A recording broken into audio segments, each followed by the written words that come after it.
health and travel at serbisyo publiko. Serbisyo publiko with Dr. Hilda C. Ong. Ang programang tunay na serbisyo publiko na nakaka-touch ng puso. Health and travel at serbisyo publiko. Ang programang tunay na serbisyo publiko na nakaka-touch ng puso. Ako ko talakayin, narito muna ang balitang SSS. Top performing SSS branches kinilala ni PCEO Makasaet. Pinangunahan ni SSS o Social Security System President and Chief Executive Officer Rolando Ledesma Makasaet ang pagbibigay ng komendasyon sa 5 sangay na ahensya na nalagpasan ang kanilang coverage targets nitong January 2024. Tumagat ng pakilala si Emilia Solinap ng SSS bago nahigitan ang kanilang target ng 658%. Kabilang din ang SSS Talisay, SSS Pasay City, CCP Complex, SSS Mandawi, at SSS Cebu NRA na pinagmumunan ni na Maria Cleodilta Cabanero, Joel Loyola, Gemma Cabarte, at Maria Judy Go ayon sa pagkasunod-sunod. Ang nasabing mga SSS branches ang siyang dahilan ng 5% ng coverage target ng 185,581 at 3% na kabuang bagong miyembro ng SSS na umabot sa 314,507. Inilunsad din ni PCEO Makasaet ang isang agresibong kampanya ng pagpaparami ng mga miyembro kaugnay sa mandato nito, universal and equitable social protection at masuportahan ang financial viability ng institusyon. Binigyang focus ng mga kinilalang branches ang mga self-employed at mga nasa informal sector. Kaya ngayong umaga, hindi natin makakasama si Jay Labadia dahil meron po silang seminar which is last week pa. And then this again ngayon meron daw siya presentation. Kaya din natin siya makakasama this morning. Pero tuloy pa rin ang pagtatalakay ko dahil ngayon ay March na, di ba?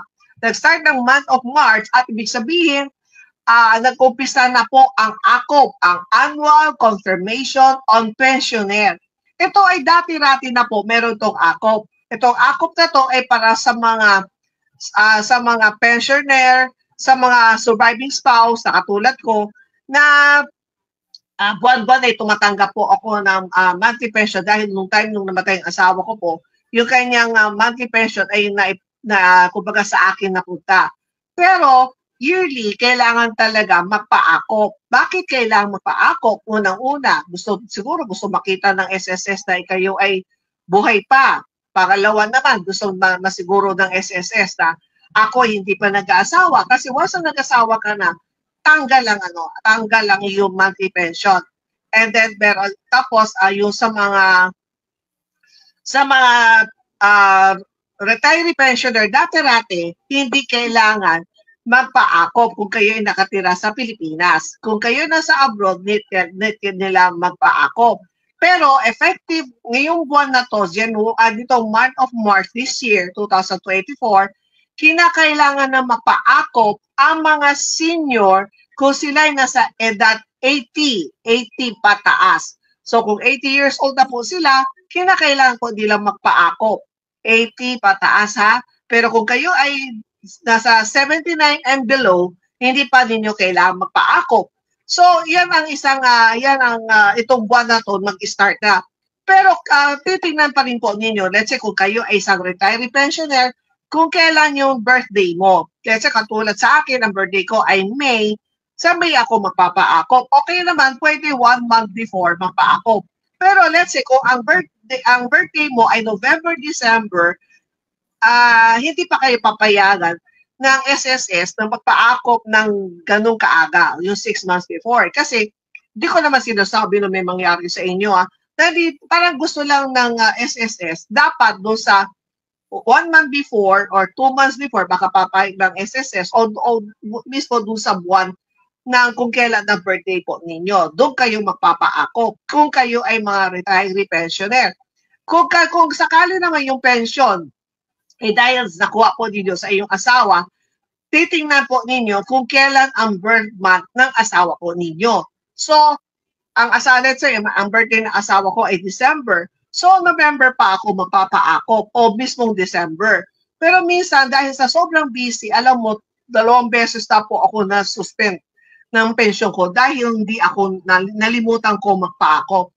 Kaya paulit-ulit po ang iyong Agaran Servicio Lady, nagpapaalala po sa inyo na need na po ninyo magpaakop kung kayo ay isang retiree pensioner. Ano ibig sabihin ng retiree pensioner? Ang retiree pensioner, ibig sabihin nung time nung kayo nagtatrabaho at naabot po ninyo ang 120 contribution at kayo ay 60 years old nag-file ng iyong pension, ito ay kumbaga ito ay sariling savings po ninyo. Yung monthly contribution ng hinuhulog-hulugan po ninyo, nung time po kayo ay nagtatrabaho. Yung time nung nakabuo po na kayo ng 120 or more. Kasi mas maganda, mas marami pa eh.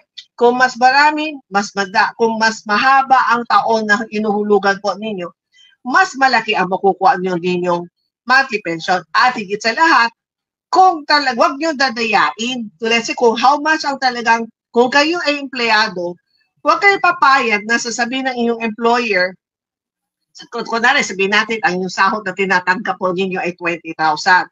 Pero i-declare ng iyong amo based do sa minimum wage. Tapos yun, kumbaga yun, o kaya below pa nga yung iba. So huwag kayo papayag kasi kayo rin ang malulugi at the end. Kapag kayo ay mag-apply na ng pension, maliit lang ang iyong makukuha. Sabihin na nga natin qualified, pero maliit lang ang iyong makukuha ang monthly pension. Kaya marami nga nako-compare. O bakit mas malaki ang pension niya? Bakit gano'n lang sa akin? Kaliit-liit.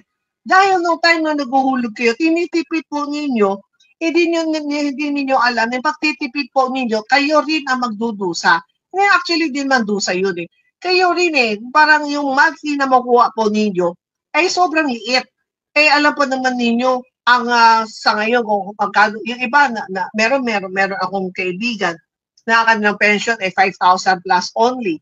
Meron 8,000, meron 10, meron 17,000. Dahil yung mga 17 dahil ang binabayaran nila monthly, yung monthly salary credit, yung pinaka-maximum. So lalo na ngayon maraming kabataan natin yung mga bata pa, mga millennials, lalo na kapag kayo ay pumasok po sa isang company at malalaki po ang sahod naman ninyo, titingnan po ninyo kung tama ang ginawa ng HR department na talagang yung monthly salary credit na binabayad sa SSS ay totoo ayon doon sa tinatanggap mo sweldo. Huwag po kayo papayag na hindi tama ang declaration. O nga, let's say kung malaki man kung tamang ang declaration, natural, yung share po, kasi maghahati yan eh, employer, employee ang share doon sa pagbabayad sa SSS. Malaki nga ang share mo. Pero at the end, pagka kayo ay na-pension na, malaki din ang iyong makukuha. Alam po ninyo, sa mga hindi pa po nakakatanggap ng pension, aside from monthly, nakukuha nyo doon, January to December, pero pang isang karagdagan pa, ika-13 months. So, pagpasok ng December, 2 ang matatanggap po ninyo monthly pension. Kaya wag po ninyo binabaliwala. So, syempre, tanong nila, sino-sino ba ang dapat tumaan sa akop? Yung BFF Hilda, ang galing mo magpaliwanag ng akop, daig mo pa ang ibang taga-SSS. O kasi, natural kailangan, BFF May, kailangan ko talaga i-explain na mabuti sa kanila bakit kinakailangan nila magpaakop. Kasi kung kayo magpapaakop, papuputulan po kayo at maghihintay po kayo ng 2 months o kaya ika-3 months saka papasok yung pension po ninyo. Pero huwag kayo mag-alala. Kung sakali naman na hindi kayo nagpaakop, nalimutan po ninyo o hindi ninyo alam na kinakailangan magpaakop, hindi yan mawawala. Papasok pa rin ng buong-buo yan. Yung nga lang, nadidelay lang ang pagtanggap po ninyo ng iyong pension. So, kaya tandaan na effective March this year, kapag meron kayong mga magulang o lolo o lola na 80 years old na at meron siyang pension ng kanyang sarili, retiree pensioner siya, sabihan po ninyo na kailangan na po nila magpaakop. Ngayon, kung paano, kung kailangan magpaakop, doon na lang dito. Yan makakasama natin siguro by next Tuesday, si Sir J, baka tapos ang kanilang planning. And then para kung paano gagawin, kasi sa ngayon, online ang magpa-online lang po kayo. At di ba dati during the COVID time, may hawak po kayong yung pinaka latest na dyaryo, let's say today. Meron kayong dyaryo kahapon, yung ipakita lang, mag-picture po kayo, hawak po niyo yung dyaryo, to prove na buhay pa kayo. Yun lang naman ang purpose nun eh. Kasi syempre gusto naman pag-ingatan ng SSS ang kanilang pondo, na hindi sila basta nang nagbibigay ng pondo and then wala na pala yung pensioner at iba na ang nakikinabang. Yun naman ang pinaka ng SSS. Natural, kailangan din natin tulungan ng SSS dahil yun dahil hindi lang tayo ang magiging pensioner. Marami pa po yung ating mga bagong miyembro na sila mga bata pa and then they have to wait up to 60 years old bago po sila makapensyon. So, kinakailangan tulungan din natin ang SSS na ma-safekeep ang pera nila at maibigay sa tamang tao. Hindi yung nawala na yung pensioner at iba ang nakikinabang. At sige, kasi ang bank kaya nga yearly kaya tinawag na annual confirmation of pensioner para annual na makita na nandyan ka pa. So katulad po ako, yearly ako napapaakop dahil buwan-buwan tumatanggap ako ng pension ng asawa ko. So yan ang pinaka-purpose na kinakailangan mapaakop. Kasi kung talaga hindi po kayo marunong mag-online, huwag din po kayong mag-alala. Dahil lahat po ng SSS branches, meron po silang e-center. Yung e-center, na pagpasok po ninyo, pero titingnan muna po ninyo yung SSS ending number po ninyo. So let's say ang ending number po ninyo ay 5, pumunta kayo ng araw ng Huwebes. Parang coding ng sasakyan. Let's say kung ending number po ninyo ay 4, so Martes po kayo pupunta. So pag sabi po niyo sa Guardia, sabihin po ninyo magpapaakop ako, pero hindi ako marunong mag-online. Baka pwede po ba ninyo ako ituro kung saan ng e-center, which is meron pong e-center sa lahat po ng SSS branches na sila ang tutulong sa inyo at sila ang gagawa para sa inyo. O kaya naman, nandun na rin naman kayo, pwede na kayo mag-face-to-face na magpa-akop na dun sa mismong SSS branches. So, yan po ang mga important announcement na kinakailangan po ninyo na malaman na ngayong buwan na to, effective March this year na po ha, yung mga retiree pensioner, 80 years old and above, kailangan na po ninyo magpa-akop. At mga surviving spouse, at pati na rin po yung mga nasa ibang bansa na kinakailangan po magpa-akop, mapa-surviving spouse o mapa-retiree pensioner. Ngayon, sa mga retiree pensioner, mga surviving spouse talagang doon pa pinapa-akop na yan. So, yung sa mga retiree pensioner natin, 80 and above, yan na, paulit-ulit na, parang na akong sirang plaka. Good morning, Dr. Hilda, you're the best public servant. Thank you for the great clarification regarding SSS contribution and benefits. Alam mo talaga, itong SSS, iba to sa PhilHealth. Kasi sa PhilHealth, ito naman ay para sa iyong kalusugan. Kapag kayo nagkasakit, kung kayo na ospital, meron po kayong makukuhang deduction sa kung anong klaseng sakit. Pero dito sa SSS, lifetime po ito, makukuha po ninyo yung pension kung kayo ay nabubuhay. Let's say, kung kayo mismo ang primary member, kayo mismo ang pensioner. Tapos, kung sakali, namatay yung member, tapos yung kanyang hulog ay mapupunta naman sa asawa niya. So, ganun kalaki ng obligasyon ng SSS sa pagbibigay ng pensyon. Katulad nga sa akin, sabi nga ng SSS, sobrang luging-lugi na raw sila sa akin.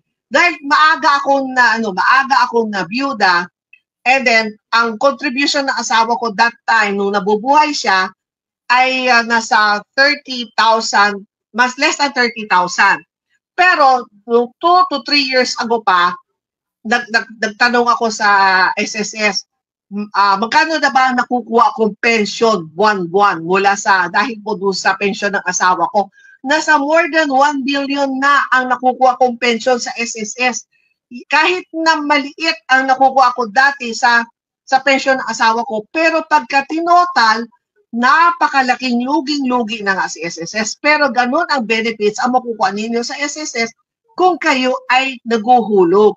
So, kaya mas maganda talaga kung talagang kaya, lalo na sa mga self-employed. Di ba ngayon lumaki ang bilang ng mga miyembro ng SSS, lalo na po sa mga self-employed. Yung kumbaga, yung mga, meron kayong mga kinikita through online o pagbebenta-benta, yun po, pwede na po kayo mag-enroll sa SSS as self-employed o voluntary member. So, lahat ng tao pwede maging miyembro ng SSS. So, wag po kayo mag-alala, ay wala kasi akong trabaho wala akong pinapasukan. Pwede pa rin po kayo maging SSS member. Mag-self-employed lang po kayo para at least meron din kayong sariling kumbaga investment para sa iyong future. Ngayon, hindi po mapalit sa kunwari kayo ay 50 years old. Tapos gusto mong bayaran yung mga nakaraang taon, nung mga taon na nalipas na hindi nyo nahulugan.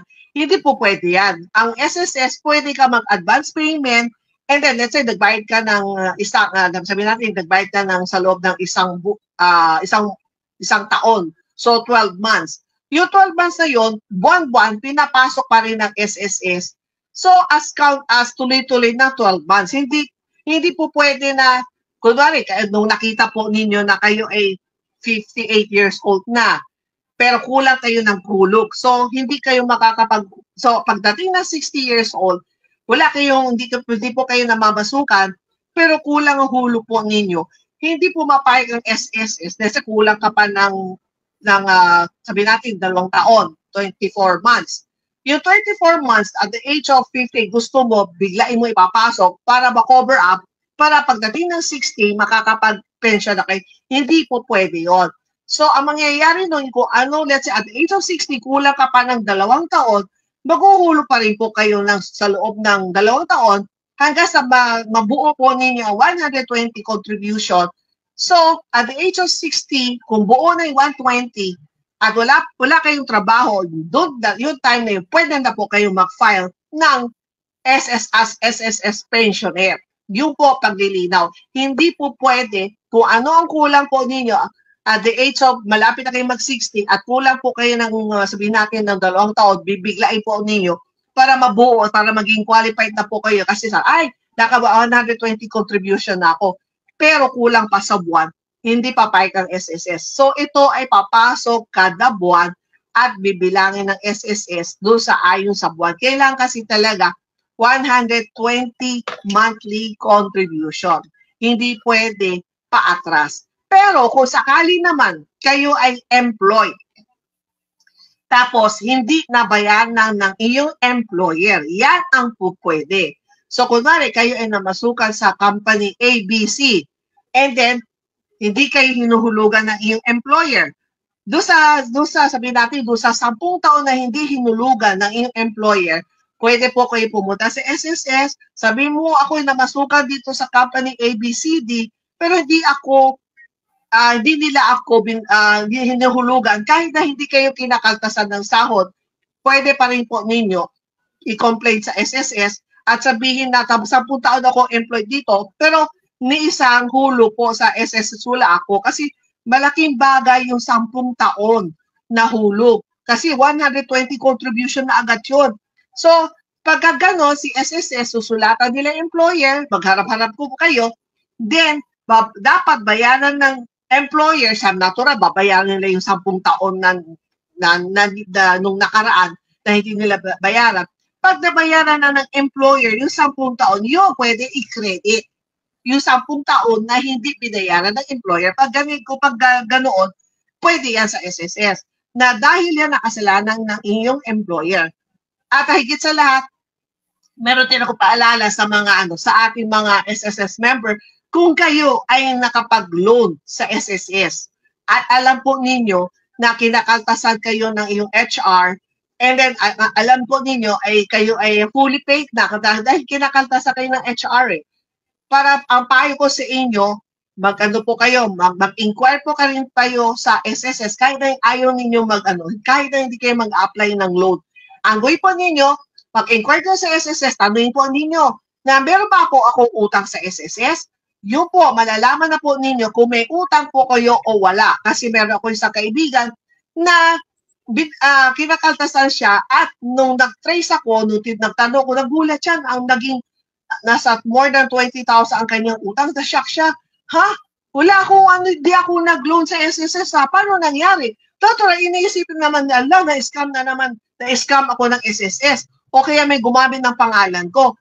Pero, ang katotohanan nun, totoong kinakaltasan siya ng sahod, pero hindi lang siya posted. So, ang gagawin mo, i-inform po ninyo sa HR ninyo, sabi ng SSS, may utang pa raw ako, hindi naman ako nag-loan na. So, ang HR naman po ninyo, ang magbibigay sa inyo ng proof, ay pakita po ninyo sa SSS na itong empleyado ay fully paid at binayaran naman namin sa SSS. Yung nga lang, hindi lang posted. So, pag hindi posted, pupunta po kayo sa SSS para iklaro, para pagdating ng iyong senior age, pagka na-reach na 60 or 65, hindi, yung utang na supposedly, kasi kakaltas yan ng SSS kung how much yung matatanggap po ninyo, lalo na pag yung mga gusto mag-lump sum, kakaltasan ng SSS yung utang po ninyo bago nyo makukuha yung monthly pension. Kaya yan ay isang paalala para sa ating mga SSS members na dapat maging maingat. Dapat alamin po ninyo sa SSS kung meron po kayong utang. Kung meron po kayong utang, mas maganda mag-apply po na kayo ng condonation dahil ang SSS ay pumapayag naman na hulog-hulugan po ninyo. Pag nabuo po ninyo, nabayaran po ninyo lahat ng utang ninyo, yung penalty charges mawawala, which is yun ang malaki. Yung interest na lang ang babayaran po ninyo. So, yan po ang mga dapat po ninyong alamin pagdating po sa inyong benepisyo na makukuha sa SSS. Ang SSS, ito, wag po ninyo binabaliwala. At talagang malaki ang tulong ng SSS kapag kayo ay umabot na ng 60. Kung walang trabaho, 60, pwede na mag-file. Kung kayo ay namamasukan pa, 65 years old, pwede sa age 65, saka lang kayo pwede mag-file ng pension. And then, kapag kayo ay more than 65, ang nagtatrabaho pa, walang na problema yon. Pag more than 65, ang nakapag-file na kayo, pwede pa rin po kayo magtrabaho at hindi na ninyo kinakailangan na maghulo pa sa SSS. So, ito mga minensyon ko po na ito ay paalala sa inyo kung kayo ay mga surviving spouse, retiree pensioner na nasa ibang bansa, at kung retiree pensioner at age 80 and above, po ninyo magpa-akop starting March this year. Base po dun sa kailan ang date of birth, kung kayo ay retiree pensioner, kung kailan ang birth month po ninyo, at kung surviving spouse, birth month ng iyong asawa. Yan po ang ating mga important announcement na tungkol po. Kahit na walang SSS, kayang-kaya naman ng iyong agaran Serbisyo Lady pag-usapan itong topic dahil nasa planning na nasa SS, may planning po SSS. And then last week naman, mga nagtataka, bakit hindi naka-ere si Dr. Hilda Ong? Dahil po, last week po, wala pong internet, kaya galit na galit ako yung last week, kaya nung Saturday, nung bumalik na naman po yung gumagawa ng internet namin at ako'y nagalit na. Sabi ko, 1 linggo na ako walang area. Ayusin mo talaga yung itong internet connection ko to dahil kailangan ko na mag-broadcast at baka akala mga tao na wala na si Hilda Ong. Yan po ang dahilan. Wala talaga akong internet last week dahil may inaayos daw dito sa area daw namin. And then kesyo sira daw ang modem, no pinalitan ng modem, kesyo daw defective ang modem. Kaya medyo na-high blood talaga ako last week na talagang kaya last week hindi ako nakapag-air dito po sa ating programa.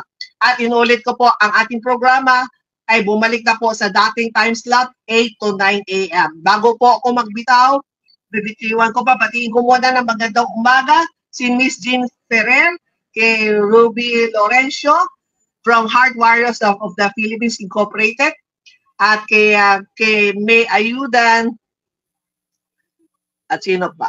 Wait kay Aida Cerudo Soleta. Aida, pupunta po ako ng LA. See you soon. And then kay Rico Rulan, kay Josephine Casco, kay BFF Meseriaco, kay Rosemary Cu, kay Anne-Marie D, ang aking diso, kay Susan Padio, kay Fred Padio, yan, ang aking kumari, good morning, kay MJ Balaba, kay May Ayudan, kay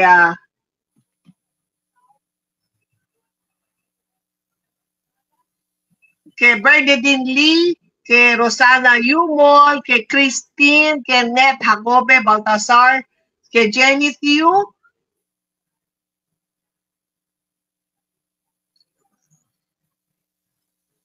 kay Jeannie Maybayson. Yan. Good morning po sa inyong lahat.